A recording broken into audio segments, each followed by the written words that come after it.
ಈಗ ನಾನು ಎಫೆಸದವರಿಗೆ ಬರೆದ ಪತ್ರಿಕೆ 5ನೇ ಅಧ್ಯಾಯದ 15ರಿಂದ ಪುನಃ ನಾನು 15ರಿಂದ ನಿಮಗೆ ಓದ ಬಯಸ್ತೇನೆ. 15ನೇ ವಚನದಲ್ಲಿ ಹೇಳುವ ಪ್ರಕಾರ, ಆದ ಕಾರಣ ನೀವು ನಡಕೊಳ್ಳುವ ರೀತಿಯನ್ನು ಕುರಿತು ಚೆನ್ನಾಗಿ ನೋಡಿಕೊಳ್ಳಿರಿ, ಜ್ಞಾನವಿಲ್ಲದವರಾಗಿರದೆ ಜ್ಞಾನವಂತರಾಗಿರ್ರಿ. ಈ ದಿನಗಳು ಕೆಟ್ಟವುಗಳಾಗಿವೆ, ಆದ್ದರಿಂದ ಕಾಲವನ್ನು ಸುಮ್ಮನೆ ಕಳಕೊಳ್ಳದೆ ಅದನ್ನು ಬೆಲೆ ಉಳ್ಳದೆಂದು ಉಪಯೋಗಿಸಿಕೊಳ್ಳಿರಿ.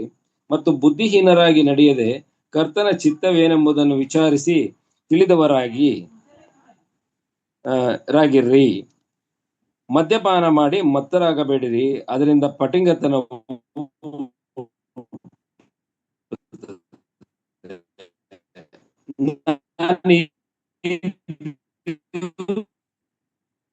ಸಹ 18ನೇ ವಚನವನ್ನ ನಿಮಗೆ ಮುಖ್ಯವರ್ತನ ಏನಾದರೂ ಈ ಲೋಕ ನಾನು ಮುಂದಿನ ಮತ್ತು ದೇವರು ಆಯುಸ್ಸು ಆಗಿದ್ದರೆ ಮುಂದಿನ ಮಂಗಳವಾರ 15 ಮತ್ತು 16 ನಾನು ರಿಪೀಟ್ ಮಾಡಲು ಇಚ್ಛೆ ಪಡುತ್ತೇನೆ.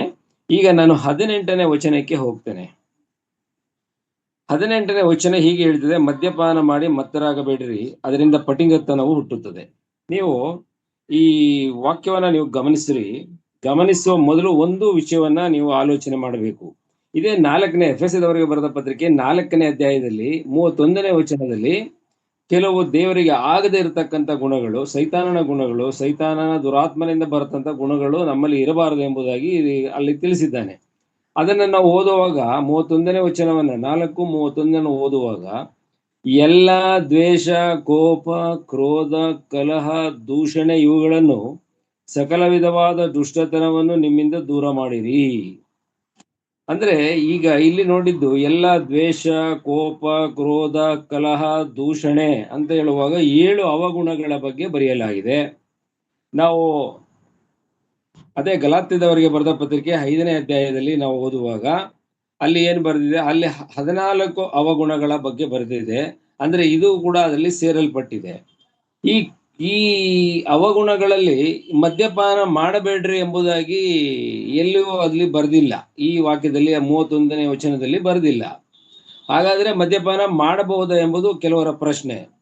ಇದರ ಜೊತೆಗೆ ಮತ್ತು ಕೆಲವರು ಬಹಳ ಬುದ್ಧಿವಂತರ ಒಂದು ಪ್ರಶ್ನೆ, ಮದ್ಯಪಾನ ಮಾಡಿ ಮತ್ತರಾಗಬೇಡ್ರಿ ಅಂದ್ರೆ ನೀವು ಬಹಳ ಮತ್ತರಾಗುವ ರೀತಿಯಲ್ಲಿ, ನೀವು ಹಾವಭಾವಗಳನ್ನ ಬದಲಾವಣೆ ಆಗುವ ರೀತಿಯಲ್ಲಿ, ಬೀದಿಯೆಲ್ಲ ನೋಡಿ ಜನರು ಕೇಕೆ ಆಗುವ ರೀತಿಯಲ್ಲಿ ಕುಡಿಬೇಡ್ರಿ, ಸ್ವಲ್ಪ ಗೌರವಸುತವಾಗಿ ಕುಡಿದ್ಬಿಡ್ರಿ, ಮತ್ತೆ ರಾತ್ರಿಯಲ್ಲಿ ನೀವು ಸ್ವಲ್ಪ ಕುಡಿದ್ಬಿಟ್ಟು ಮಲ್ಕೊಂಡ್ಬಿಡಿ, ಒಳ್ಳೆ ನಿದ್ರೆ ಬರ್ತದೆ, ಅದ್ರಲ್ಲಿ ಏನ್ ತಪ್ಪಿಲ್ಲ.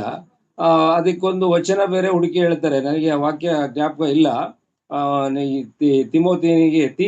ತಿಮೋತಿಯನಿಗೆ ಪೌಲನು ಹೇಳ್ತಾನೆ, ನಿನಗೆ ಆಗಿಂದ ಹಾಗೆ ಕೆಡುವ ಆರೋಗ್ಯ ಕೆಡ್ತಾ ಇದೆ, ಅದರಿಂದ ಸ್ವಲ್ಪ ಸ್ವಲ್ಪ ನೀನು ದ್ರಾಕ್ಷಾರಸ ತಗೋ ಅಂದ್ರೆ ವೈನ್ ತಗೋ ಅಂತ ಹೇಳಿದಾನೆ.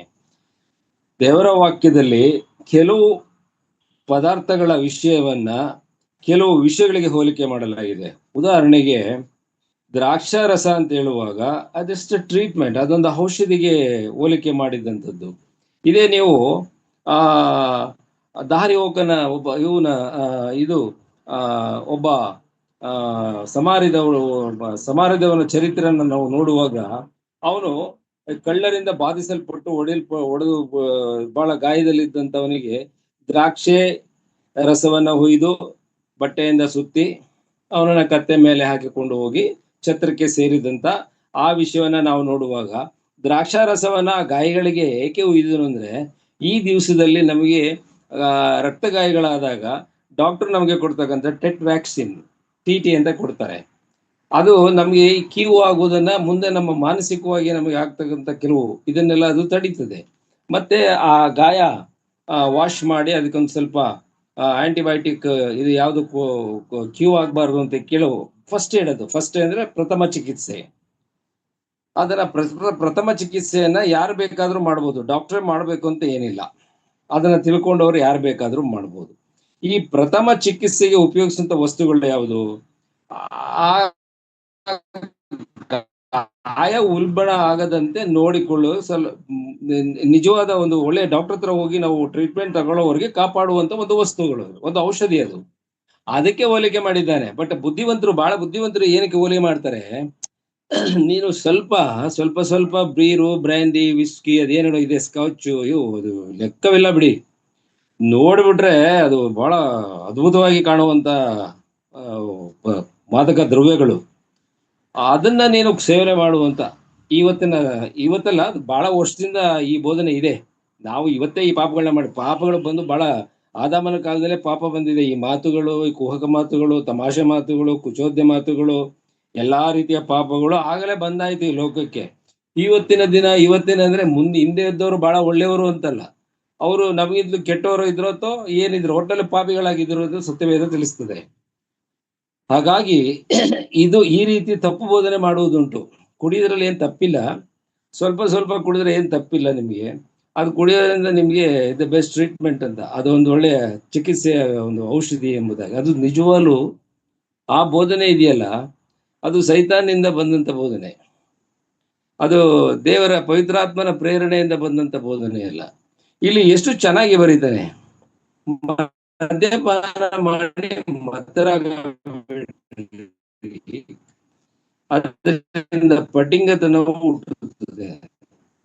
ಅಂದ್ರೆ ಅದರ ಅರ್ಥ ಏನು ಅಂತ ಹೇಳಿದ್ರೆ, ತಗೊಂಡ ಪಟಿಂಗತನ ಅಂದ್ರೆ ಅವನ ದೇಹದ ಮೇಲೆ, ಅವನ ಮಾತಿನ ಮೇಲೆ, ಅವನ ರೀತಿ ನೀತಿಗಳ ಮೇಲೆ, ಅವನ ವರ್ಚಸ್ಸಿನ ಬಗ್ಗೆ ಮೇಲೆ ಬಹಳ ದುಷ್ಪರಿಣಾಮ ಉಂಟು ಮಾಡಿರ್ತದೆ. ಮತ್ತು ಅದು ಅವನ ಕಂಟ್ರೋಲ್ನಲ್ಲಿ ಇರುವುದಿಲ್ಲ. ಇದು ಸತ್ಯವೇದದಲ್ಲಿ ಇರ್ತಕ್ಕಂಥ ವಾಕ್ಯ. ಅಂದ್ರೆ ಈ ಸತ್ಯವೇದ ಎಂಬುದು ಅಷ್ಟು ಸುಲಭವಾಗಿ ಇರುವಂತ ವೇದವಲ್ಲ. ಸತ್ಯವೇದದಲ್ಲಿ ಕ್ರೈಸ್ತರನ್ನ ಅದು ಬಹಳವಾಗಿ ನಿಯಂತ್ರಿಸ್ತದೆ. ಸ್ವತಂತ್ರರಾಗಿದ್ದೇವೆ. ಎಲ್ಲಿಂದ ಸ್ವತಂತ್ರರಾಗಿದ್ದೇವೆ? ಮರಣ ಶಿಕ್ಷೆಯಿಂದ, ನರಕ ಶಿಕ್ಷೆಯಿಂದ ನಾವು ಸ್ವತಂತ್ರರಾಗಿದ್ದೇವೆ. ಯಾರ ಮೂಲಕ? ನಮ್ಮ ಕರ್ತನಾದ ಯೇಸು ಕ್ರಿಸ್ತನ ಮೂಲಕ. ಇದು ಸತ್ಯವೇದದಲ್ಲಿ ಇರ್ತಕ್ಕಂಥ ವಿಷಯ.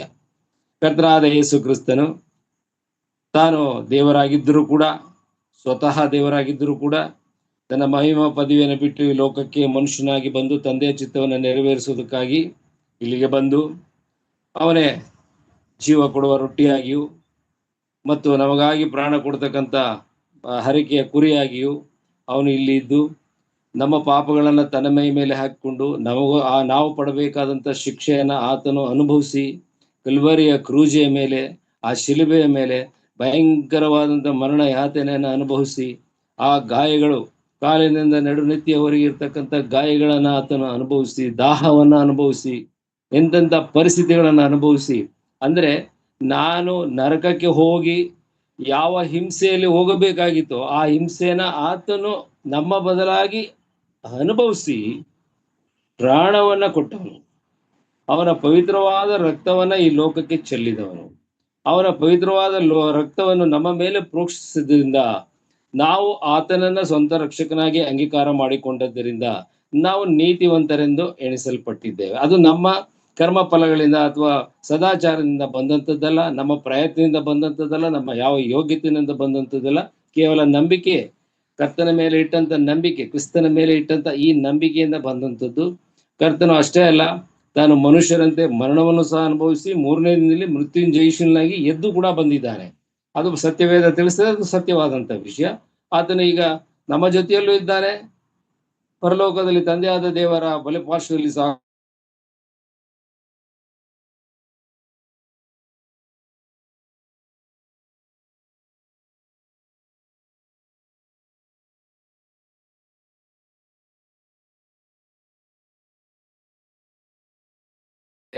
ಮದ್ಯಪಾನದಿಂದ ಅಂದ್ರೆ ಅರ್ಥ, ಈ ರಕ್ಷಣೆ ಹೊಂದಿದಂತ ವಿಶ್ವಾಸಿಯನ್ನ ಸತ್ಯವೇದ ಬಹಳ ನಿಯಂತ್ರಿಸ್ತದೆ. ಯಾಕೆ ನಿಯಂತ್ರಿಸ್ತದೆ ಅಂತ ಹೇಳಿದ್ರೆ, ವಿಶ್ವಾಸಿಯ ಮೇಲೆ ಈ ರಕ್ಷಣೆಯ ಸುವಾರ್ತೆ, ಪವಿತ್ರಾತ್ಮನ ಆಳ್ವಿಕೆ, ಕ್ರಿಸ್ತನ ನೀತಿಯ ಬೋಧನೆ, ಇವುಗಳ ಮಾತ್ರ, ಆತನ ನಂಬಿಕೆ ಆಳ್ವಿಕೆ ಮಾತ್ರ ನಮ್ಮ ಮೇಲೆ ಇರಬೇಕು. ಒಬ್ಬ ವಿಶ್ವಾಸಿ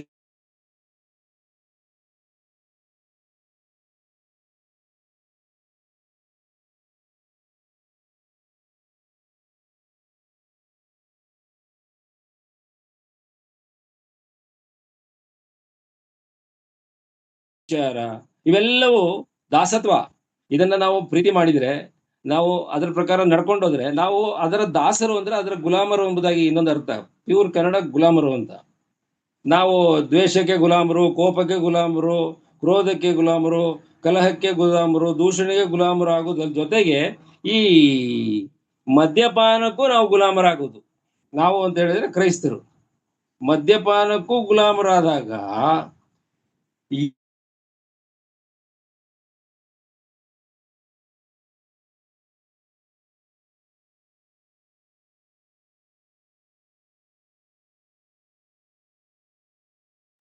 ಬ್ರದರ್ ಮರಣ ಬಂದರೆ ಅದಕ್ಕೆ ಹೋಗುದಿಲ್ಲ. ಕರ್ತನು ಏನಾದರೂ ಪ್ರತ್ಯಕ್ಷನಾದರೆ ಮಧ್ಯಾಕಾಶಕ್ಕೆ ಅವನ ಆತ್ಮ ಆತನ ಬಳಿಗೆ ಒಯ್ಯಲ್ಪಡುವುದಿಲ್ಲ ಎಂಬುದನ್ನ ಮಾರ್ಮಿಕವಾಗಿ ದೇವರ ವಾಕ್ಯವು ತಿಳಿಸ್ತಾ ಇದೆ.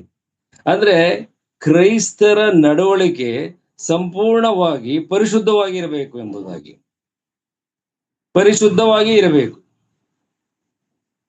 ಈ ಪರಿಶುದ್ಧತ್ವನ ತೆಗೆದುಹಾಕಿ ಹೊಲಸು ಜೀವನ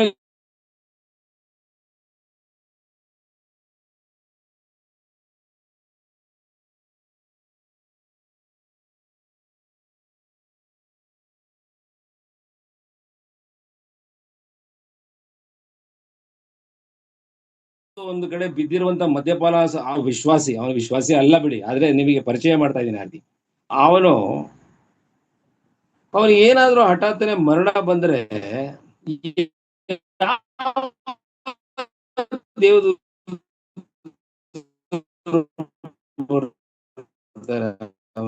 ಅವನ ಆತ್ಮಕೊಂಡೋಗಿ ಪರಲೋಕಕ್ಕೆ ಕರ್ಕೊಂಡು ಹೋಗೋಕೆ ಯಾವ ದೇವ್ರು ತಗೊಂಡೋಗಲ್ಲ ನಮ್ಮನ್ನ.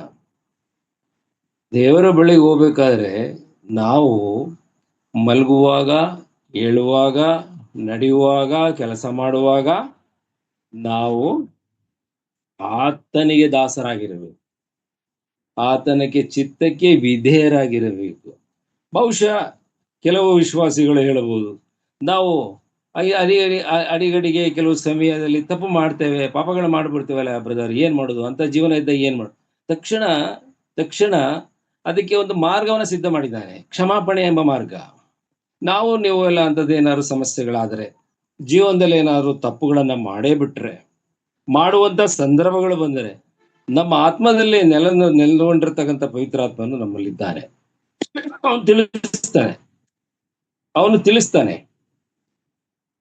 ಅವನು ತಿಳಿಸ್ತಾನೆ ಇದು ತಪ್ಪು, ನೀನು ಮಾಡ್ತಾ ಇರೋದು ಮಾಡಬಾರ್ದು ಅಂತ. ಕೆಲವಾರು ವಿಧಾನಗಳನ್ನ ಉಪಯೋಗಿಸ್ತಾನೆ. ಅವನು ಶಿಕ್ಷೆ ಕೊಡುವಂತ ಅಧಿಕಾರ ಇದೆ ಪವಿತ್ರಾತ್ಮನಿಗೆ. ನೀವು ಪವಿತ್ರಾತ್ಮನ ಶಾಸ್ತ್ರವನ್ನು ಓದ್ರಿ, ಅವನ ಚಿತ್ತಕ್ಕೆ ನಡೆಸುವಂತ ಅಧಿಕಾರ ಇದೆ. ಅವನ ಚಿತ್ತಕ್ಕೆ ತಕ್ಕಂತೆ ಪ್ರತಿಯೊಬ್ಬನಿಗೂ ವರಗಳನ್ನು ಕೊಡುವಂತ ಅಧಿಕಾರವಿದೆ. ಅವನು ಮಾತಾಡ್ತಾನೆ, ನಮ್ಮ ಜೊತೆಯಲ್ಲಿ ಮನುಷ್ಯರು ಮಾತಾಡುವ ರೀತಿಯಲ್ಲಿ ಮಾತಾಡ್ತಾನೆ. ಹೋಗುವ ಕಡೆ ಹೋಗಬಾರದ ಕಡೆ ಹೋಗಬಾರದೆಂದು ತಡೆಯುತ್ತಾನೆ. ಇವೆಲ್ಲವೂ ಇದೆ. ಇಸ್ ದ ವ್ಯಕ್ತಿ, ಇಸ್ ದ ಪರ್ಸನ್. ಪವಿತ್ರಾತ್ಮನು ಅಂತ ಹೇಳುವಾಗ ಯಾವುದೋ ಕಣ್ಣಿಗೆ ಕಾಣದಿರುವಂತ ಒಂದು ಆತ್ಮ ಎಂಬುದಾಗಿ ನೀವು ಡಿಸೈಡ್ ಮಾಡಬೇಡಿ. ಅವನೊಬ್ಬ ವ್ಯಕ್ತಿ, ಮೂರನೇ ದೇವರು. ಅವನು ಈ ಲೋಕದಲ್ಲಿ ಆಳ್ವಿಕೆಯನ್ನು ಮಾಡ್ಲಿಕ್ಕೆ ದೇವರು ಕಳಿಸಿದಂತ ಮೂರನೇ ವ್ಯಕ್ತಿ ಪವಿತ್ರಾತ್ಮನ, holy spirit and the very pure, ಯಾವ ಪಾಪವೂ ಇಲ್ಲದಂತ ಆತ್ಮ ಉಳ್ಳ ವ್ಯಕ್ತಿ ಅವನು. ಅದು ಪವಿತ್ರಾತ್ಮನ ಶಾಸ್ತ್ರದಲ್ಲಿ ಮಾತಾಡುವಾಗ ಅದು ಬರ್ತದೆ ಆ ವಿಷಯ. ಆದ್ರೆ ಈಗ ನೀವು ಅಷ್ಟಕ್ಕೆ ತಿಳ್ಕೊಳ್ರಿ. ಅವನು ತಿಳಿಸುವಾಗ ನಾವು ಆಗಲೇ ದೇವರ ಬಳಿಯಲ್ಲಿ, ದೇವರೇ ಯಾಕೋ ನನ್ನ ಮನಸ್ಸು ಈ ರೀತಿ ಹೋಗ್ತಾ ಇದೆ, ಒಬ್ಬ ಸಹೋದರನ ವಿಚಾರದಲ್ಲಿ ಕೆಟ್ಟದಾಗಿ ಆಲೋಚನೆ ಮಾಡ್ತಾ ಇದೆ, ಒಬ್ಬ ಸಹೋದರಿ ವಿಚಾರದಲ್ಲಿ ಕೆಟ್ಟದಾಗಿ ಆಲೋಚನೆ ಮಾಡ್ತಾ ಇದೆ, ನನ್ನ ಬಾಯಲ್ಲಿ ಯಾಕೆ ಕೆಟ್ಟ ಮಾತು ಬಂತು, ಅಯ್ಯೋ ದೇವರೇ ನಾನು ಈ ದುಡ್ಡನ್ನ ತೆಕ್ಕೊಂಡ್ಬಿಟ್ನಲ್ಲ, ಅಯ್ಯೋ ಸ್ವಾಮಿ ನಾನು ಇದು ತಪ್ಪು ಮಾಡಿದ್ದೇನೆ, ಇನ್ನು ಮುಂದೆ ನಾನು ಮಾಡುವುದಿಲ್ಲ, ದಯವಿಟ್ಟು ಕ್ಷಮಿಸು, ಈ ರೀತಿ ಕೇಳಿಕೊಳ್ಳುವಾಗ ಕರ್ತನು ಕರುಣಾಮೂರ್ತಿಯಾದವನು. ನಾವು ಕೀರ್ತನೆ ಗ್ರಂಥ 8ನೇ ಅಧ್ಯಾಯದಲ್ಲಿ ನಾವು ಓದುವಾಗ ಆತನ ಹೃದಯ ಬಹಳ ಕರುಣೆ ಉಳ್ಳ ಹೃದಯ, ಪ್ರೀತಿ ಉಳ್ಳ ಹೃದಯ, ಕ್ಷಮಿಸುವಂತ ಹೃದಯ, ದೀರ್ಘ ಶಾಂತನಾದಂತ ಹೃದಯ. ಅಂತ ಹೃದಯ ಉಳ್ಳ ನಮ್ಮ ದೇವರು ಖಂಡಿತವಾಗಿ ಅದನ್ನ ಕ್ಷಮಿಸಿ ನಮ್ಮನ್ನ ಅವನ ಜಾಡಿನಲ್ಲಿ, ಅವನ ವ್ಯಾಪ್ತಿಯಲ್ಲಿ, ಅವನ ಕೃಪಾ ಹಸ್ತದಲ್ಲಿ ಇಟ್ಟು ನಮ್ಮನ್ನ ನಡೆಸ್ತಾನೆ. ಇದು ಬೇಕು. ಅದು ಬಿಟ್ಟು ಮದ್ಯಪಾನ ಮಾಡಿ ನಾನು ಸುಖವಾಗಿರ್ತೀನಿ, ಮದ್ಯಪಾನ ಮಾಡಿದ್ರೆ ಸ್ವಲ್ಪ ಮೆಂಟಲ್ ಫ್ರೀ ಆಗ್ತೀನಿ, ಎಲ್ಲ ಫ್ರೀ, ನನ್ನ ಮೈಂಡ್ ಫ್ರೀ ಆಗುತ್ತೆ, ತುಂಬಾ ರಿಸ್ಕ್ ಎಲ್ಲ ಕಡಿಮೆ ಆಗ್ತದೆ, ಮತ್ತೆ ನನ್ನ ಹೆಲ್ತ್ ಚೆನ್ನಾಗಿರ್ತದೆ, ನನ್ನ ರಕ್ತ ಯಾರೋ ಹೇಳ್ತಾರೆ ಬೀರು ಕುಡಿಬೇಕಂತೆ, ಬೀರು ದೊಡ್ಡ ಬಾಟ್ಲು ಬರುತ್ತೆ, ಬೀರು ಅಂಟೋನಿ ಬ್ರದರ್ ಗೊತ್ತಾ ನಿಮ್ಗೆ ಬೀರು ಬಾಟ್ಲು ನೋಡಿದ್ದೀರಾ? UB ಯುನೈಟೆಡ್ ಕಂಪನಿ ಅವ್ರದ್ದು ಇನ್ನು ಯಾವ್ಯಾವ್ದೋ ಬಂದಿದೆ. ಆ ಕಬ್ಬನಾಲ್ ತರ ಇರುತ್ತೆ ಸ್ಮೆಲ್ ಅದ್ರದ್ದು. ಆ ಬೀರನ್ನ ಕುಡಿದ್ಬಿಟ್ರೆ ಶುಗರ್ ಬಹಳ ಡೌನ್ ಆಗ್ತದೆ. ಎಷ್ಟು ಈ ಮೊಬೈಲ್ಗಳು ಎಷ್ಟು ಕೆಟ್ಟ ಕೆಲಸ ಮಾಡ್ತಾ ಇದೆ ಗೊತ್ತಾ? ಇವತ್ತು ಯೂಟ್ಯೂಬ್ ಹಾಕೊಂಡ್ಬಿಟ್ರೆ ನೀವು ಹುಚ್ಚರಾಗೋಗ್ಬಿಡ್ತೀರಿ. ಉಪ್ಪು ತಿನ್ನಬಾರ್ದು ಅಂತ ಒಬ್ಬ ಅಂತಾನೆ, ಒಬ್ಬ ಉಪ್ಪು ತಿನ್ಬೇಕು ಅಂತ ಹೇಳ್ತಾನೆ. ಸಕ್ಕರೆ ತಿನ್ನಬಾರ್ದು ಅಂತ ಒಬ್ಬ ಹೇಳ್ತಾನೆ, ಸಕ್ಕರೆ ತಿನ್ರಿ ಅಂತ ಒಬ್ಬ ಹೇಳ್ತಾನೆ. ನೀವು ಡಯಾಬಿಟಿಕ್ ಪೇಷಂಟ್ ಆದ್ರೆ ಎದುರುಬೇಡಿ, ನಿಮ್ಗೆ ಎಷ್ಟು ಬೇಕೋ ಅಷ್ಟು ಸ್ವೀಟ್ ತಿನ್ಬಿಡಿ ಅಂತಾನೆ, ಅದ್ಯಾವ್ದು ಸೊಪ್ಪು ತಿನ್ನಿ ಅಂತಾನೆ. ಇವೆಲ್ಲ ಏನು ಅಂತ ಹೇಳಿದ್ರೆ ಕ್ರಿಸ್ತ ನಂಬಿಕೆಯಿಂದ ಹಿಂಜರಿಸುವಂತ ಮೆಸೇಜ್ಗಳು ಇದೆಲ್ಲ. ದಯಮಾಡಿ ಅದನ್ನೆಲ್ಲ ನೀವು ನೋಡ್ಲುಬೇಡ್ರಿ. ನೋಡಿದ್ರೆ ಅದನ್ನ ನೋಡಿ ಬಿಸಾಕ್ಬಿಡ್ರಿ, ನಿಮ್ ಮೈಂಡ್ ಅಲ್ಲಿ ಇಟ್ಕೋಬೇಡಿ, ಅದನ್ನ ಫಾಲೋ ಅಪ್ ಮಾಡಬೇಡಿ. ಆಹಾರ ಪದ್ಧತಿ ಪೂರ್ಣ ಬದಲಾವಣೆ ಮಾಡ್ಬಿಟ್ಟಿದ್ದಾರೆ ಇವತ್ತು. ಆಹಾರ ಪದ್ಧತಿ, ನಮ್ಮ ದೇಶದ ಆಹಾರ ಪದ್ಧತಿ ಪೂರ್ಣ ಬದಲಾವಣೆ ಆಗೋಗಿದೆ. ಇನ್ನು ರಾಗಿ ಮುದ್ದೆನ ಏನಾದ್ರು ಆಲ್ಟ್ರ್ ಮಾಡಿ ಅದೇನಾದ್ರು ಒಂದು ಬೇರೆ ತರ ಮಾಡಿಸ್ತಾರೋ ಏನೋ ಗೊತ್ತಿಲ್ಲ. ಚಪಾತಿ ರಾಗಿ ಮುದ್ದೆ ಒಂದು ಒರಿಜಿನಾಲಿಟಿ ಈಗ ಸ್ವಲ್ಪ ಕಾಪಾಡ್ಕೊಂಡ್ ಬರ್ತಾ ಇದೆ. ಸೊಪ್ಪು ಸಾರು ಇವೆಲ್ಲ ಅದಕ್ಕೂ ಏನಾದ್ರು ಹಾಕಿ ಇದ್ ಮಾಡಿ ಅದ್ ಮಾಡಿ ಅಂತ ಹೇಳಿ ಅದ್ರಲ್ಲಿ ಕಾಯಿಲೆ ಬರಂಗ್ ಮಾಡ್ತಾರೋ ಏನೋ ನಮ್ಗೆ ಗೊತ್ತಿಲ್ಲ. ಆದ್ರೆ ಅದನ್ನ ನಾವು ಖಂಡಿತವಾಗಿ ಫಾಲೋ ಮಾಡಬಾರ್ದು. ಈ ಅತಿ ಮಾಂಸ ಭಕ್ಷಣೆಯನ್ನು ಕೂಡ ಸತ್ಯವೇದ ಒಪ್ಪುವುದಿಲ್ಲ. ದುಂದೋತನವನ್ನ ಸತ್ಯವೇದ ಒಪ್ಪುವುದಿಲ್ಲ. ಎಷ್ಟು ಚೆನ್ನಾಗಿದೆ ಸತ್ಯವೇದ ನಮ್ಮನ್ನ ಆರೋಗ್ಯವಂತರಾಗಿಯೂ ದೇವರ ಮುಂದೆ ಬಹಳ ಪರಿಶುದ್ಧರಾಗಿಯೂ ಯಾವಾಗಲೂ ದೇವರೊಂದಿಗೆ ಮಾತನಾಡುತ್ತಾ ಆತನ ಹತ್ರ ಎಲ್ಲ ವರಗಳನ್ನ ಪಡೆದುಕೊಳ್ಳುತ್ತಾ ನಾವು ಸುಖವಾಗಿ ಈ ಜೀವನವನ್ನ ನಡೆಸಬಹುದ್ರಿ. ಸುಖ ಜೀವನ ಇಲ್ಲ. ವಿಶ್ವಾಸಿ ಶೋಧನೆ ಸೈತಾನ ಹುಡುಕ್ತವನೇ ನುಂಗ್ಬಿಟ್ಟ. ಯಾಕೆ ನುಂಗ್ತಾನೆ? ನಮ್ಮಲ್ಲೇ ಪವಿತ್ರಾತ್ಮನು ನೆಲೆಗೊಂಡಿದ್ದರೆ, ನಮ್ಮ ಗುಣ ನಡತೆಗಳು ಕರ್ತನಿಗೆ ಮೆಚ್ಚುಗೆ ಆಗುವ ರೀತಿಯಲ್ಲೇ ಇದ್ದರೆ ಖಂಡಿತವಾಗಿ ಅವನು ನುಂಗ್ಲಿಕ್ಕೆಲ್ಲ ಆಗ್ತದೆ. ಸುಮ್ಮನೆ ಅವೆಲ್ಲ ಎದುರಿಸ್ತಾರೆ. ಹೆದರ್ಬೇಡ್ರಿ. ನಾವು ಈ ಪ್ರಕಾರವಾಗಿ ನಡಿಬೇಕು. ಏನಂತ ಇಲ್ಲಿ 15ನೇ ವಚನದಲ್ಲಿ ಏನ್ ಹೇಳ್ತಾನೆ? ಆದ ಕಾರಣ ನೀವು ನಡೆದುಕೊಳ್ಳುವ ರೀತಿಯನ್ನು ಚೆನ್ನಾಗಿ ನೋಡಿಕೊಳ್ಳಿರಿ, ಜ್ಞಾನವಿಲ್ಲದವರಾಗಿರದೆ ಜ್ಞಾನವಂತರಾಗಿರ್ರಿ ಎಂಬುದಾಗಿ ನಮಗೆ ಎಚ್ಚರಿಕೆ ಕೊಡ್ತಾ ಇದ್ದಾನೆ ಪೌಲನು ಎಫೆಸದವರಿಗೆ ಬರೆದ ಪತ್ರಿಕೆಯ ಮೂಲಕ. ಹಾಗಾಗಿ ಮದ್ಯಪಾನ, ಈಗ ನಾನು I will come to the main point. ಮದ್ಯಪಾನಕ್ಕೆ ಬರ್ತೇನೆ ನಾನು. ಈ ಕಲಬೆರಕೆ ಆಹಾರ ಕೂಡ, ಅದನ್ನು ಕೂಡ ನಾವು ತಿಂದ್ರೆ ಅದು ಪಾಪವೇ. ಯಾಕೆ ಅಂತ ಹೇಳಿದ್ರೆ ಅದು ನಮಗೆ ಕಾಯಿಲೆ ಬರೆಸ್ತದಲ್ಲ. So it's one kind of sin. ಇವತ್ತು ಕಲಬೆರಕೆ ಆಹಾರಗಳು ಬೇಕಾದಷ್ಟು ಇದೆ. ಕಂಡುಹಿಡಿಯಲಿಕ್ಕೆ ಆಗುವುದಿಲ್ಲ. ಈ ಶುದ್ಧವಾದಂತ ರುಚಿಯಾದ ಆಹಾರ ಮನೇಲಿ ಮಾಡೋದು ಯಾರಿಗೂ ಇಷ್ಟ ಇಲ್ಲ. ಇವಾಗೆಲ್ಲ ಸಣ್ಣ ಮಕ್ಕಳಲ್ಲೇ ನಾವು ಈ ಕಲಬೆರಕೆ ಆಹಾರಗಳನ್ನ ತಿನ್ನಿಸ್ತೀವಿ ಮಕ್ಕಳಿಗೆ. ನಾವು ಮಾಡ್ತಿರೋಂಥ ಮುಟ್ಟಾಳ ಕೆಲಸ ಅದು, ದಡ್ಡ ಕೆಲಸ ಅದು. ಅದಕ್ಕೆ ಜ್ಞಾನವಂತರಾಗಿರ್ರಿ ಅಂತ ದೇವರು ಎಚ್ಚರಿಸುವಂಥದ್ದು ಅದೇ ಕಾರಣಕ್ಕೆ. ಹಾಗಾಗಿ ಈ ಮದ್ಯಪಾನ ಎಂಬುದು ಬಹು ಡೇಂಜರಸ್, ಬಹಳ ಅಪಾಯಕಾರಿ ವಿಶ್ವಾಸಿಗೆ. ಮದ್ಯಪಾನ ಅಂತ ಹೇಳುವಾಗ ಅದೊಂದೇ ಅಲ್ಲ, ಬ್ರೌನ್ ಶುಗರ್ ಮತ್ತು ಇನ್ನೊಂದು ಯಾವ್ದಿದೆ, ಅದು ಡ್ರಗ್ಸ್ ಔಷಧಿಗಳು ತಗೊಳ್ಳೋದು, ಮತ್ತು ಬರುವಂತ ಔಷಧಿಗಳು ತಗೊಳ್ಳೋದು, ಗಾಂಜಾ, ಅಫೀಮು, ಇವುಗಳ ಸೇವನೆ, ಇವೆಲ್ಲ ಮಾಡುವವರಿಗೆ ಖಂಡಿತವಾಗಿ ರಕ್ಷಣೆ ಇಲ್ಲ. ಅವರು ಸ್ವರ್ಗಕ್ಕೆ ಹೋಗುವುದಿಲ್ಲ, ಪಾತಾಳಕ್ಕೆ ಹೋಗುವುದು ಖಂಡಿತ ಎಂಬುದಾಗಿ ಈ ವಾಕ್ಯ ಬಲವಾಗಿ ತಿಳಿಸ್ತಾ ಇದೆ. ನನ್ನ ಪ್ರೀತಿಯ ಸಹೋದರ ಸಹೋದರಿ, ಈ ದಿವಸ ನಾವು ಚಿಂತೆ ಮಾಡಬೇಕಾದ ನಮ್ಮ ಕುಟುಂಬಗಳಲ್ಲಿ, ನಮ್ಮ ಸಭೆಗಳಲ್ಲಿ ಯಾರ್ಯಾರು ಇದಕ್ಕೆ ದಾಸರಾಗಿದ್ದಾರೋ ಅವರ ಪರಿಸ್ಥಿತಿಯ ಬಗ್ಗೆ ನಾವು ಆಲೋಚನೆ ಮಾಡಬೇಕಾಗಿದೆ. ಬಹಳ ಆಲೋಚನೆ ಮಾಡಬೇಕಾಗಿದೆ. ನೀವು ದಯಮಾಡಿ ಮದ್ಯಪಾನದ ಬಗ್ಗೆ ಕೆಲವು ವಾಕ್ಯಗಳನ್ನ ನಾವು ಸ್ವಲ್ಪ ಹೊತ್ತು ನೋಡೋಣ ಇರುವ ಸಮಯದಲ್ಲಿ. ನನ್ನೊಂದಿಗೆ ಜ್ಞಾನೋಕ್ತಿ 20ನೇ ಅಧ್ಯಾಯ 1ನೇ ವಚನ ಸಿಕ್ಕಿದವರು ದಯಮಾಡಿ ಓದ್ರಿ.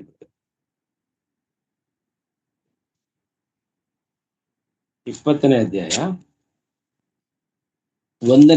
1ನೇ ವಚನ. ದ್ರಾಕ್ಷರಸವು ಪರಿಹಾಸ್ಯ, ಮದ್ಯವು ಕೂಗಾಟ, ಇವುಗಳಿಂದ ಓಲಾಡುವವರು ಜ್ಞಾನವಿಲ್ಲ. ಜ್ಞಾನಿ ಅಲ್ಲ, ದಡ್ಡ ಅವನು ಅಂತ. ಜ್ಞಾನಿ ಅಲ್ಲ ಅಂದ್ರೆ ಇನ್ಯಾರು ಅವನು? ದಡ್ಡ. ದ ಅಪೋಸಿಟ್ ವರ್ಡ್ ಆಫ್ ಜ್ಞಾನಿ ದಡ್ಡ. ನೀವು ಸತ್ಯವೇದವನ್ನ ನೀವು ದೊಡ್ಡ ಥಿಯಾಲಜಿ ಮಾಡಿ ಓದ್ರಿ, ಅದು ಮಾಡ್ಬೇಕು, ಕಲಿಬೇಕ್ರಿ. ನೀವು ಕಲಿಬೇಕು, ಅದು ಕಲಿಬಾರ್ದು ಅಂತ ನಾನು ಹೇಳೋದಿಲ್ಲ, ಕಲಿರಿ. ಆ ಆ ಪವಿತ್ರಾತ್ಮನ ಪ್ರೇರಣೆಯಿಂದ, ಆತನ ಸಹಾಯದಿಂದ, ದೇವರ ಸಹಾಯದಿಂದ ನಾವು ದೇವರ ವಾಕ್ಯವನ್ನ ಪಠನ ಮಾಡುವಾಗ ಅನೇಕ ಸತ್ಯಗಳು ಅದರಿಂದ ಪುಟಿದೆದ್ದು ಬರ್ತದೆ. ದೇವರ ವಾಕ್ಯದಲ್ಲಿ ದ್ರಾಕ್ಷಾರಸವು ಪರಿಹಾಸ್ಯ ಅಂದ್ರೆ ಅವನ ಹಾಸ್ಯಕ್ಕೆ ಗುರಿ ಆಗ್ತಾನೆ. ಅವನು ಕುಡುಕ ಮತ್ತೆ ಇವೆಲ್ಲ ಮಾಡೋನು, ಗಾಂಜಾ ಗಿಂಜಾ ಸೇಯೋನು, ಬ್ರೌನ್ ಶುಗರ್ ಮೂಗ್ಗಾಗ್ತಾರೆ. ಬ್ರೌನ್ ಶುಗರ್ ನೋಡಿದ್ರೆ ಮೂಗ್ಗೆ ಎಳಿತಾರೆ, ಮೂಗೊಳಗಡೆ ಹೇಳ್ಕೊಳ್ತಾರ ಅವ್ರು. ಅದು ಹೋಗಿ ಸೈನಸ್ಗೆ ಹೋಗಿ ಅಲ್ಲಿಂದ ಬ್ರೈನ್ ಡೈರೆಕ್ಟ್ ಹೋಗಿ ಅವ್ರನ್ನ ಒಂದು ಲೆವೆಲ್ ತಗೊಂಡ್ಬಿಡ್ತದೆ. ಭಯಂಕರವಾದಂತ ವಿಷಯ ರೀ ಇದೆಲ್ಲ. ಆಮೇಲೆ ನೋಡಿ, ಈ ಮದ್ಯವು ಕೂಗಾಟ. ಕುಡ್ದವನು ಸಖತ್ ಬಾಯಿ ಬಂದಂಗೆ ಮಾತಾಡ್ತಾನೆ. ನಮ್ಮ ಒಬ್ರು ದೇವರ ಸೇವಕರು ಈ ತರ ಹೇಳ್ತಾ ಇದ್ರು. ಅವ್ರಿಗೊಬ್ಬ ಅಸಿಸ್ಟೆಂಟ್ ಇದ್ನಂತೆ, ಹೆಬ್ಬೆಟ್ ಮಾಸ್ಟ್ರು. ಅವನಿಗೆ ಇದರೊಳಗಡೆ KPSC ಪಬ್ಲಿಕ್ ಕಮಿಷನ್ ಡಿಪಾರ್ಟ್ಮೆಂಟ್ ಅಲ್ಲಿ ಅವನು ಜವಾನ್ ಆಗಿ ಯಾವ್ದೋ ಕಾಲದಲ್ಲಿ ತಗೊಂಡ್ಬಿಟ್ಟಿದ್ದಾರೆ. ಧರ್ಮದ ಕಾಲದಲ್ಲಿ ಅವನಿಗೆ ಪರವಾಗಿಲ್ಲ ಕೊಟ್ರಿ ಒಂದ್ ಕೆಲಸ. ಅವನಿಗೆ ಇಂಗ್ಲಿಷ್ ಬರ್ತಾ ಇಲ್ವಂತೆ. ಕುಡ್ದು ಬಿಟ್ರೆ ಬರೀ ಇಂಗ್ಲಿಷ್ ಅಲ್ಲೇ ಮಾತಾಡ್ತಾ ಇದ್ನಂತ ಅವನು. ಅಷ್ಟು ಚೇಂಜ್ ಮಾಡಿದೆ ಅವನ್ನ. ಕುಡಿದ್ರೆ ಇಂಗ್ಲಿಷ್ ಅಲ್ಲೇ ಮಾತಾಡ್ತಾ ಇದ್ದಂತೆ. ಅವನ ಮಾತಾಡೋದು, ಅವನ ಇಂಗ್ಲಿಷ್ ಹೆಂಗಿರುತ್ತಂತೆ, ಅವನ್ ಕೂಗಾಡ್ಕೊಂಡು ಮಾತಾಡ್ತಾನೆ, ಎಲ್ರಿಗೂ ಪರಿಹಾಸ. ಅದು ನಮ್ಮ ಮನೆಗಳಲ್ಲಿ ಒಬ್ಬ ಕುಡುಕ ಎದ್ಬಿಟ್ರೆ ಸಾಕ್ಬಿಡ್ರಿ. ಒಬ್ಬ ಕುಡಿಯುವಂತ ಸ್ತ್ರೀ ಇದ್ಬಿಟ್ರೆ ಈ ಮಾನ ಮರ್ಯಾದೆ ತೆಗಿಯಕ್ಕೆ ಯಾರು ಬೇಕಾಗಿಲ್ಲ, ಅವರೇ ತೆಗೆದಿಟ್ಬಿಡ್ತಾರೆ. ನಮ್ಮ ಮಾನ ಮರ್ಯಾದೆ ತೆಗೆದಿಟ್ಬಿಡ್ತಾರೆ. ಸಭೆನಲ್ಲಿ ಬೆಳೆಯೋಕ್ಕೂ ಬಿಡೋದಿಲ್ಲ ಅವರು. ಯಾಕೆ? ಸಭೆಯವ್ರು ಏನ್ ಮಾಡಿದ್ರೆ, ನೀನೇನ್ ಹೇಳ್ತೀಯ, ಬೈಬಲ್ ತಗೊಂಡು ನಿನ್ ಮನೇಲೆ ಹಿಂಗೈತಲ್ಲ, ಇಳಿದೋ ಕೆಳಕ್ಕೆ ಅಂತ ಹೇಳ್ತಾರೆ. ಹೌದಾ ಅಲ್ವಾ? Is it not your correct? ನಾನು ಹೇಳಿದ್ದು ಸರಿನಾ ತಪ್ಪ? ಅಂಥ ಕೆಟ್ಟ ಪರಿಸ್ಥಿತಿಯಲ್ಲಿ ಇರ್ತಕ್ಕಂಥದ್ದು ಎಂಬುದಾಗಿ ಸತ್ಯವೇದ ತಿಳಿಸ್ತದೆ. Thank you brother, thank you for your answer. ಇನ್ನೊಂದು ವಾಕ್ಯನ ನೋಡೋಣ. ಅದೇ 23ನೇ ಅಧ್ಯಾಯ 31ರಿಂದ. ಈ ಕುಡ್ದೋನು ಯಾವ ತರ ಇರ್ತಾನೆ ಅಂತ, ಆ ಕುಡ್ದಾಗ ಯಾವ ಅನುಭವ ಅವನಿಗೆ ಇರ್ತದೆ ಅಂತ, ಮತ್ತೆ ಕುಡುಕುತನಕ್ಕೆ ಉಪಯೋಗಿಸುವಂತ ಮದ್ಯಪಾನಗಳು ಮತ್ತೆ ಆ ವಸ್ತುಗಳು ಇವಿದೆಯಲ್ಲ, ಕೆಟ್ಟ ವಸ್ತುಗಳು, ಇವು ಯಾವ ರೀತಿ ಇರ್ತದೆ, ಯಾವ ರೀತಿ ಮನುಷ್ಯನನ್ನ, ಒಬ್ಬ ವಿಶ್ವಾಸಿಯನ್ನ, ಒಬ್ಬ ಕ್ರೈಸ್ತನನ್ನ ಅಟ್ರಾಕ್ಟ್ ಮಾಡ್ತದೆ ಅಂತ ತೋರಿಸ್ತೀನಿ ನೋಡಿ. ಪಾತ್ರೆಯಲ್ಲಿ ಕೆಂಪಗೆ ತಳತಳಿಸುವ ದ್ರಾಕ್ಷಾರಸದ ಮೇಲೆ ಕಣ್ಣಿಡಬೇಡ. ನೀವು ಗಮನಿಸ್ರಿ, ಒಂದು ನಾನು ನೋಡಿದ್ದೇನೆ, 22,000 rupees ಅಂತದ್ದು. ಆ ಪ್ಯಾಕ್ ತೆಗಿಬೇಕಾದ್ರೆ ನಿಮ್ಗೆ ಟ್ರೈನ್ ಅಪ್ ಆಗಿರ್ಬೇಕು, ಅಷ್ಟು ಸುಲಭವಾಗಿ ಪ್ಯಾಕ್ ತೆಗಿಯಕ್ಕಾಗಲ್ಲ. ಅದು ಆ ರೀತಿ ಪ್ಯಾಕ್ ಕೂಡ ನಾವು ಅವ್ರ ಮನೆಗಳಲ್ಲಿ ಫ್ಯಾಷನ್ಗೆ ಒಂದು ಶೋ ಕೇಸಲ್ಲಿ ಇಡ್ತಾರೆ ಅದನ್ನ. ಅಷ್ಟು ಫಳಫಳ ಅನ್ನೋ ಪ್ರಿಂಟು ಎಷ್ಟು ಚೆನ್ನಾಗಿ ಮಾಡಿರ್ತಾರೆ ಅಂದ್ರೆ, ಅದನ್ನ ಹಾಳು ಮಾಡಕ್ಕೆ ಬೆಂಕಿಗೆ ಹಾಕಿ ಇಷ್ಟ ಆಗಲ್ಲ ರೀ. ಅದನ್ನ ತಗೊಂಡೋಗಿ ಶೋ ಕೇಸಲ್ಲಿ ಇಡ್ತಾರೆ ಅದರ ಪ್ಯಾಕ್. ಅದ್ರ ಬಾಟ್ಲ್ ನೋಡಿದಿರ, ಬಾಟ್ಲು ಹೇಗಿದೆ ಅಂತಂದ್ರೆ ಬಹಳ ಬಾಟ್ಲೇ ಒಂಥರ ರುಚಿಕರವಾಗಿರ್ಬೇಕು. ಆ ರೀತಿಯಲ್ಲಿ ಅಟ್ರಾಕ್ಟ್ ಮಾಡೋ ರೀತಿನಲ್ಲಿ ಎಷ್ಟು ಕಷ್ಟಪಟ್ಟು ಮಾಡಿರ್ತಾರೆ ಮ್ಯಾನುಫ್ಯಾಕ್ಚರರ್ಸ್. ಯಾರಿದ್ರೆ ಮ್ಯಾನುಫ್ಯಾಕ್ಚರ್? ಸೈತಾನನು ಅಂತ ಹೇಳ್ತೇವೆ, ಮನುಷ್ಯರೇ. ಮುಂದೆ ಹೋಗೋಣ. ಅದು ಎಂತವ್ರಿಗೂ ಕೂಡ ಒಳ್ಳೆ ವ್ಯಕ್ತಿಗೂ ಕೂಡ ಒಂಚೂರು ನೋಡೋಣ, ಆ ಟೇಸ್ಟು ತಿಂದು ನೋಡೋಣ ಅನ್ನೋಷ್ಟು ರೀತಿಯಲ್ಲಿ ಅದು ಆಕರ್ಷಣೀಯವಾಗಿ ಮಾಡಿರ್ತದಂತೆ. ಅದು ಗಂಟಲಿನೊಳಗೆ ಮೆಲ್ಲಗೆ ಹಿಡಿದು ಹೋಗಿ ಆಮೇಲೆ ಏನ್ ಮಾಡ್ತದಂತೆ, ಆಮೇಲೆ ಹಾವಿನಂತೆ ಕಚ್ಚುತ್ತದಂತೆ. ಹೌದು, ನಾಗದ ಹಾಗೆ ಕಡಿಯುತ್ತದೆ. ಈ ಮದ್ಯಪಾನ ಎಷ್ಟು ನೋಡ್ಲಿಕ್ಕೆ ಅಂದವಾಗಿದೆಯೋ, ಅದನ್ನ ತಗೊಂಡು ಕುಡ್ದಾದ್ಮೇಲೆ ಮೆಲ್ಲಿಗೆ ಗಂಟ್ಲೊಳಗಡೆ ಹೋಗಿ, ಕೆಲವ್ರನ್ನ ನೋಡಿದೀನಿ, ಕುಡಿಯುವಾಗ ನೋಡಿದೀನಿ, ಉಪ್ಪುನಲ್ಲಿ ಹಾಕತಾರೆ ಅವ್ರು. ಬಾಯಿಗೆ ಒಂದ್ ಸ್ವಲ್ಪ ಉಪ್ಪು ಹಾಕೋತಾರೆ, ಇಲ್ಲಾಂದ್ರೆ ಯಾವ್ದಾದ್ರು ಚಿಕನ್ ಕಬಾಬು ಯಾವ್ದಾದ್ರು ಒಂದ್ ಪೀಸ್ ಏನಾರಿದ್ರೆ ಅದನ್ನ ಬಾಯಿಗೆ ಹಾಕ್ಬಿಟ್ಟು ತಿನ್ಬಿಟ್ಟು ಒಂಥರಾಗೆ ಆಡ್ತಾ ಇರ್ತಾರೆ. ಅದೇನ್ ಸುಖ ಇದೆಯೋ ಗೊತ್ತಿಲ್ಲ, ನನಗಂತೂ ಗೊತ್ತಿಲ್ಲ. ಅದು ಖಂಡಿತವಾಗಿ ಅವ್ರು ಅದ್ರಲ್ಲಿ ಏನ್ ಸಂತೋಷ ಪಡ್ತಿದಾರೆ ಅಂತ ನಂಗೆ ಖಂಡಿತವಾಗಿ ಗೊತ್ತಿಲ್ಲ.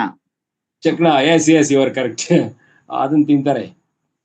ಅದು ತಿನ್ನುವಾಗ ಬಹಳ ಟೇಸ್ಟ್, ಓವಾಲು ತುಂಬಾ ಚೆನ್ನಾಗಿರ್ತದೆ, ತಂಪಾಗಿರ್ತದೆ. ಆದ್ರೆ ಹೊಟ್ಟೆ ಒಳಗಡೆ ಹೋದ ಮೇಲೆ ಅದು ದೇವ್ರ ವಾಕ್ಯ ಸುಳ್ಳಾಗಲ್ಲ. ನನ್ನ ಪ್ರೀತಿಯ ಸಹೋದರ ಸಹೋದರಿ, ಯಾರು ಕುಡಿತಿರೋರಿಗೆ ಈ ಮೆಸೇಜ್ ತಲುಪಿಸಿ ದಯಮಾಡಿ. ಅದು ನಾಗದ ಹಾಗೆ ಅಂದ್ರೆ ನಾಗರ ಹಾವಿನ ವಿಷಯ ವಿತಿನ್ 3 seconds ಅದು ಬೇಗ ಹೇಳ್ತಂತೆ. ಅದಕ್ಕೆ ಹಾವು ಕಚ್ಚಿ ಕೂಡ್ಲೇನೆ ಆ ಭಾಗನ ಕಟ್ಬಿಡ್ತಾರೆ, ಆ ಮೇಲಕ್ಕೆ ವಿಷ ಇರಬಾರ್ದು ಅಂತ ಹೇಳಿ. ವಿತಿನ್ 3 seconds ಅದ್ರ ನಾಗರಾವಿನ ಹೆಡೆಯ ಕೆಳಗಡೆ 3 ಗೆರೆ ಇದೆ ನೋಡಿ, ಆ ಗೆರೆಗಳ ಲೆಕ್ಕ ಹಾಕಿದ್ರೆ ಆ ಹಾವು ಕಚ್ಚಿದಾಗ ಎಷ್ಟೊತ್ತು ಸಾಯ್ತಾರೆ ಅಂತ ಹೇಳಿ ಕೌಂಟ್ ಮಾಡ್ತಾರೆ ಕೆಲವರು, ಎಷ್ಟು ನಿಮಿಷ ತಗೊಳ್ತದೆ ಅಂತ. 3 ನಿಮಿಷ 3 seconds ಅಲ್ಲ, 3 ನಿಮಿಷ ಟೈಮ್ ಇರುತ್ತೆ. ಹಾಗೆ ಅದು ಹೋಗಿ ಎಲ್ಲಿ ಕಚ್ತಾ ಇದೆಯಂತೆ, ಹೊಟ್ಟೆ ಒಳಗಡೆ ಕಚ್ಚುತ್ತಂತೆ. ಈ ಹಾವು ಕೈಯೋ ಕಾಲೋ ತೊಡೆನೋ ಕಚ್ಚುತ್ತೆ, ನಾವು ಆ ಭಾಗ ಕಟ್ ಮಾಡ್ಬಿಟ್ಟು ಅಥವಾ ಕಟ್ಬಿಟ್ಟು ಆ ವಿಷ ಅವಾಯ್ಡ್ ಮಾಡ್ಕೋಬಹುದು. ಹೊಟ್ಟೆ ಒಳಗಡೆ ಹೋಗಿ ನಮ್ಮ ಜಠರ ಇದು ಜೀರ್ಣಾಂಗಗಳನ್ನ ಕಚ್ಚಿದಾಗ ಅಲ್ಲಿ ಯಾವ ಗಂಟು ಹಾಕೋಣ ನಾವು? ಗಂಟಾಗತ್ತಾ? ಇಲ್ಲ ರೀ, ಅದು ಡೈರೆಕ್ಟ್ ವಿಷ ನಿಧಾನವಾಗಿ ಏರ್ತದದು. ಆಮೇಲೆ ಆ ವಿಷ ಏನ್ ಮಾಡ್ತದಂತೆ, ಅದ್ರಲ್ಲಿ ವಿಷ ತಾನೇ ಇರೋದು, ಇನ್ನೇನು ಅದ್ರಲ್ಲಿ ಅಮೃತ ಏನಿಲ್ಲ. ದಯವಿಟ್ಟು ಪೌಲನು ತಿಮೋಥನಿಗೆ ಹೇಳಿದ ನಂತರ ದ್ರಾಕ್ಷಾರಸಕ್ಕೆ ಇದನ್ನ ಹೋಲಿಕೆ ಮಾಡಬೇಡಿ. ಈ ಡ್ರಿಂಕ್ಸ್ ಹೇಳ್ತಾ ಇದ್ದಲ್ಲ, ಈ ಜ್ಞಾನೋಕ್ತಿ 23-31 ಮುಂದಕ್ಕೆ ಇದಕ್ಕೆ ಮಾತ್ರ ಹೋಲಿಕೆ ಮಾಡಬೇಡಿ. ಪೌಲನು ಹೇಳಿದ್ದು ಇದ್ರ ಬಗ್ಗೆ ಅಲ್ಲ, ಆತನು ಹೇಳಿದ್ದು ಒಂದು ಔಷಧಿಯ ಬಗ್ಗೆ. ಅಂದ್ರೆ ದ್ರಾಕ್ಷಾರಸವು ಆ ದಿವಸದಲ್ಲಿ ಆಂಟಿಬಯೋಟಿಕೋ ಅಥವಾ ರೋಗ ನಿರೋಧಕ ಶಕ್ತಿ ಉಳ್ಳಂತ ಒಂದು ದ್ರಾಕ್ಷಾರಸ ಆಗಿತ್ತು, ಅದನ್ನೇ ಹೇಳಿದ್ರಷ್ಟೇ. ಆ ಮೆಡಿಷನ್ಗೆ, ಆ ದ್ರಾಕ್ಷಾರಸಕ್ಕೆ ಆ ಶಕ್ತಿ ಅದನ್ನ ಹೇಳಿದಾನೆ ಅಷ್ಟೇ ಹೊರತು ಇಲ್ಲಿ ಬರ್ದಿದ್ಯಲ್ಲ ತಳನೆ ಹೊಳೆಯುವ ಮದ್ಯಪಾನ ಅದಲ್ಲ. ಅದಕ್ಕೆ ಹೋಲಿಕೆ ಮಾಡಬಾರ್ದು, ತಪ್ಪು ಹೋಲಿಕೆ ಆಗ್ತದೆ. ಈ ಮೊನ್ನೆ ಎಲ್ಲ ಈಗ ಬರ್ತಾ ಇದೆ ಯೂಟ್ಯೂಬ್ ನಲ್ಲಿ, ನಾನು ನೋಡ್ತಾ ಇದ್ದೀನಿ ವಿಚಿತ್ರವಾದಂತ ಮೆಸೇಜ್. ಜಾತಿಗೆ ತಂದಿರ್ತಕ್ಕಂತ, ಜಾತಿಗೆ ದ್ವೇಷ ತರ್ತಕ್ಕಂತ ಮೆಸೇಜ್. ಅವೊಬ್ಬ ಹೇಳ್ತಾನೆ, ನಿನ್ನ ವೈರಿಯನ್ನು ಪ್ರೀತಿಸುವಂತ ಯೇಸು ಸ್ವಾಮಿ ಹೇಳಿದರೆ, ನಾನು ಯೇಸು ಸ್ವಾಮಿಯ ಮಗನು, ಹಾಗೆ ನನ್ನ ವೈರಿನ ನಾನು ಪ್ರೀತಿಸ್ತೀನಿ. ನನ್ನ ವೈರಿ ಯಾರು? ಮದ್ಯಪಾನ. ಅವನು ಹೇಳ, ಮದ್ಯಪಾನ ನನ್ನ ವೈರಿ. ಕರ್ತನ ಆಜ್ಞೆಯ ಪ್ರಕಾರ ನಾನು ಮದ್ಯಪಾನವನ್ನ ಪ್ರೀತಿಸ್ತೀನಿ ಅಂತ ಹೇಳಿ ಒಂದು ವಿಟ್ನೆಸ್ ಕೊಟ್ಟಿದ್ದಾನ್ರಿ. ನೀವು ಬಹಳ ಆಶ್ಚರ್ಯ ಆಗ್ತಾ ಇದೆ ಅದನ್ನೆಲ್ಲ ನಾನು ನೋಡುವಾಗ. ಅದ್ ಯಾರೋ ಒಬ್ರು ಹೇಳ್ತಾರೆ, ಅದ್ಯಾನೋ ಮಾಡುವಾಗ ಅದೇನೋ ನಗ್ತಾ ಇದ್ರು ಕ್ರೈಸ್ತರೆಲ್ಲ, ಅವ್ರನ್ನೆಲ್ಲ ನಂಬ್ತೀರಾ ಅಂತ. ಇನ್ನೊಬ್ಬ ಬರೀ ಕ್ರೈಸ್ತರದ್ದು ಬಹಳ ಬರ್ತಾ ಇದ್ರಿ. ಕ್ರೈಸ್ತರು ನಿಜವಾಗ್ಲೂ ಇನ್ನೋಸೆಂಟ್ ಇದಾರೆ, ಬಟ್ ತಪ್ಪು ಸುಳ್ಳು ಸಂದೇಶಗಳು ಇವತ್ತು ಬರ್ತಾ ಇದೆ. ತುಂಬಾ ಹುಷಾರಾಗಿರಿ. ನಾಳೆ ದಿನ ಅದು ದೊಡ್ಡ ಅನಾಹುತಿಗೆ ಕಾರಣ ಆಗ್ಬೋದು. ನಾವು ಎಲ್ಲ ದೇವರಿಗೆ ಪ್ರಾರ್ಥನೆ ಮಾಡ್ಬೇಕು ಅಂತ ಹೇಳಿದ್ರೆ, ಯಾಕಂತ ಹೇಳಿದ್ರೆ ನಾವು ಎಲ್ಲರನ್ನು ಪ್ರೀತಿಸುವ ಮಕ್ಕಳು, ದೇವರ ಮಕ್ಕಳು. ನಾವು ಯಾರನ್ನು ದ್ವೇಷಿಸುವವರಲ್ಲ, ಯಾರನ್ನು ತಿರಸ್ಕರಿಸುವವರಲ್ಲ, ನಾವು ಎಲ್ಲರನ್ನು ಪ್ರೀತಿಸುವವರು ಮತ್ತೆ ಎಲ್ಲರಿಗೂ ಸುವಾರ್ತೆಯನ್ನು ಹೇಳಿ ದೇವರ ಬಳಿಗೆ ತರುವಂತವರಾಗಿದ್ದೇವೆ. ನಮ್ಮ ಬೋಧನೆ ಇದು. ಆದ್ರೆ ಅದು ವಿಚಿತ್ರವಾದ ಬೋಧನೆಯಾಗಿ ಇವತ್ತು ಯೂಟ್ಯೂಬ್ಗಳಲ್ಲಿ ಹೊರಗಡೆ ಬರ್ತಾ ಇದೆ. ಬಹಳ ದುಃಖದ ಸಂಗತಿ. ಯಾಕೆ ಈ ತರ ಎಲ್ಲ ಮೋಸ? ಯಾಕೆಂತ ಹೇಳಿದ್ರೆ, ನಾವು 2 ಥೆಸಲೋನಿಕೆ 2ನೇ ಅಧ್ಯಾಯದಲ್ಲಿ ನಾವು ಓದುವಾಗ, ಮತಭ್ರಷ್ಟತೆಯು ಬೆಳಕಿಗೆ ಬರುವ ತನಕ ಆ ದಿನವೂ ಬರುವುದಿಲ್ಲ ಎಂಬುದಾಗಿ ಹೇಳಿದಾನಲ್ಲ. ಹಾಗೆ ಕರ್ತನ ದಿನವೂ ಬರಬೇಕಾದ್ರೆ ಈ ಮತಭ್ರಷ್ಟ ಈಗ ಬೆಳಕಿಗೆ ಬರ್ತಾ ಇದೆ, ಬಂದುಬಿಟ್ಟಿದೆ. ಎಲ್ಲ ಸಭೆಗಳಲ್ಲಿ ಎಲ್ಲ ಕಡೆ ಈ ಮತಭ್ರಷ್ಟತೆ ಬರ್ತಾ ಇದೆ. ಅದು ಕ್ರಿಸ್ತ ಮಕ್ಕಳಿಗೆ ವಿರುದ್ಧವಾಗಿ ನಡೆಯುವಂತ ಕ್ರಿಯೆಗಳೇ ಮತಭ್ರಷ್ಟತೆ. ಕ್ರಿಸ್ತನಿಗೆ ವಿರುದ್ಧವಾಗಿ ನಡೆಯುವಂತ ಸಾಂಪ್ರದಾಯಿಕ ಆಚರಣೆಗಳೇ ಮತಭ್ರಷ್ಟತೆ. ಇದು ಜ್ಞಾಪಕ ಇಟ್ಕೊಳ್ಳಿ. ಸತ್ಯವೇದದಲ್ಲಿ ಇಲ್ಲೇ ಇರ್ತಕ್ಕದ್ದನ್ನ ಬೋಧಿಸಿ, ಸತ್ಯವೇದದಲ್ಲಿ ಇಲ್ಲೇ ಇರ್ತಕ್ಕದ್ದನ್ನ ಹೇಳಿ ತಪ್ಪು ದಾರಿಗೆ ಎಳೆದುಕೊಂಡು ಹೋಗುವಂಥದ್ದೇ ಮತಭ್ರಷ್ಟತೆ. ಈ ಮತಭ್ರಷ್ಟತೆ ಇವತ್ತು ತುಂಬಾ ಹೈ ಲೆವೆಲ್ ಅಲ್ಲಿ ತುಂಬಾ ಸ್ಟ್ರಾಂಗ್ ಆಗಿ ಬೆಳೀತಾ ಇದೆ. ನನ್ನ ಪ್ರೀತಿಯ ಸಹೋದರ ಸಹೋದರಿ, ನಿಮ್ಮ ಸಮಯವನ್ನು ಅದಕ್ಕೇನೆ ಎಫೆಸದವರಿಗೆ ಬರೆದ ಪತ್ರಿಕೆ, ಕೊಲೊಸ್ಸದವರಿಗೆ ಬರೆದ ಪತ್ರಿಕೆಯಲ್ಲಿ ಸಮಯವನ್ನು ಸುಮ್ಮನೆ ಕಳಕೊಳ್ಳದೆ ಬೆಲೆ ಉಳ್ಳದೆಂದು ಉಪಯೋಗಿಸಿ. ಅಂದ್ರೆ ನಾವು ಮೊಬೈಲ್ ನೋಡ್ಕೊಂಡು, ಟಿವಿ ನೋಡ್ಕೊಂಡು, ಅದೇನೆಲ್ಲ ಮಾಡ್ಕೊಂಡು ಇಲ್ಲ, ನಾವು ದೇವರ ಧ್ಯಾನವನ್ನು ಮಾಡುತ್ತಾ ಯಾವಾಗಲೂ ನಾವು ಥೆಸಲೋನಿಕದವರಿಗೆ ಬರೆದ ಪತ್ರಿಕೆ 1 ಥೆಸಲೋನಿಕ ಕೊನೆಯ ಅಧ್ಯಾಯದಲ್ಲಿ ಓದುವ ಪ್ರಕಾರ ಯಾವಾಗಲೂ ನಾವು ಕರ್ತನಲ್ಲಿ ಸ್ತೋತ್ರವನ್ನು ಸಲ್ಲಿಸುತ್ತಾ ಸಂತೋಷವಾಗಿ ಪ್ರಾರ್ಥನೆ ವಿಜ್ಞಾಪನೆಗಳನ್ನ ಮಾಡುತ್ತಾ ಇರುವವರಾಗಿರಲೇಬೇಕು. ಇವಾಗ ಆ ಪರಿಸ್ಥಿತಿ ನಮಗೆ ಎದುರಾಗಿದೆ, ನಾವು ಮಾಡಲೇಬೇಕು ಇವಾಗ. ಯಾಕಂತ ಹೇಳಿದ್ರೆ ಈ ಪರಿಸ್ಥಿತಿಗಳು, ಮತಭ್ರಷ್ಟತೆಯ ಪರಿಸ್ಥಿತಿಗಳು ಈ ರೀತಿಯಲ್ಲಿ ಲೋಕಕ್ಕೆ ಬರ್ತಾ ಇದೆ. ಅವನು ಎಷ್ಟು ಚೆನ್ನಾಗಿ ಬೋಧನೆ ಮಾಡ್ದ ಅಲ್ವಾ? ಯೇಸು ಸ್ವಾಮಿ ಹೇಳಿದರೆ ನೀವು ನಿನ್ನ ಶತ್ರುವನ್ನು ಪ್ರೀತಿಸು ಅಂತ. ನನ್ನ ಶತ್ರು ಯಾರು? ಅದೇ ಮದ್ಯಪಾನ, ಪಾಪ, ಇವೆಲ್ಲ ನಮ್ಮ ಶತ್ರುಗಳು. ನಾನು ಅದನ್ನು ಪ್ರೀತಿಸ್ತೀನಿ. ನಾನು ಯೇಸು ಸ್ವಾಮಿಯ ಮಗನು ಎಂಬುದಾಗಿ ಹೇಳ್ತಾ ಇದ್ದೀನಲ್ರಿ. ಎಂತ ಪಾಪದ ಪರಿಸ್ಥಿತಿ ಈ ಲೋಕಕ್ಕೆ ಎಷ್ಟು ಸ್ಟ್ರಾಂಗ್ ಆಗಿ ಬೆಳೀತಾ ಇದೆ ಎಂಬುದನ್ನ ನೀವು ಗಮನಿಸಿ. ಮುಂದೆ ನಾವು ನೋಡುವಾಗ, ನಾಗದ ಹಾಗೆ ಕಡಿಯುತ್ತದೆ, ನಿನ್ನ ಕಣ್ಣು ಇಲ್ಲದನ್ನೆಲ್ಲಾ ಕಾಣ್ತದಂತೆ. ಕುಡ್ದವನ್ ಕಣ್ಣು ಅವನು ಮುಂದೆ ಯಾರೋ ಒಂದು 50,000 ಜನ ಸೇರ್ದಂಗೆ ಅವನ್ ಭಾಷಣ ಮಾಡ್ತಾ ಇರ್ತಾನೆ. ಅವನ್ ಕಣ್ಣಿಗೆ ಅವನ್ ಮಾತ ಕೇಳಕ್ ಒಂದ್ 50,000 ಜನ ದೊಡ್ಡ ಸಭೆಲ್ ಮಾತಾಡ್ತಿದೀನಿ ಮೈಕ್ ಮುಂದೆ ಅನ್ನಂಗ್ ಅನಿಸ್ತಾ ಇರುತ್ತೆ. ಬಾಯಿ ಬಂದಂಗ್ ಮಾತಾಡ್ತಾನಲ್ಲ, ಅದನ್ನೇ ಇಲ್ಲದನ್ನೆಲ್ಲಾ ಕಾಣುವುದು, ಮನಸ್ಸು ವಿಪರೀತಗಳನ್ನು ಹೊರಪಡಿಸುವುದು. ಅವನು ಬಾಯಿಗೆ, ನಾಲ್ಗೆಗೆ ಯಾವ ಕಂಟ್ರೋಲ್ ಸಿಸ್ಟಮ್ ಇರೋದಿಲ್ಲ, ಎಲ್ಲ ಕಳ್ಕೊತಾನೆ. ಬಾಯಿಗೆ ಬಂದಂಗ್ ಮಾತಾಡ್ತಾನೆ.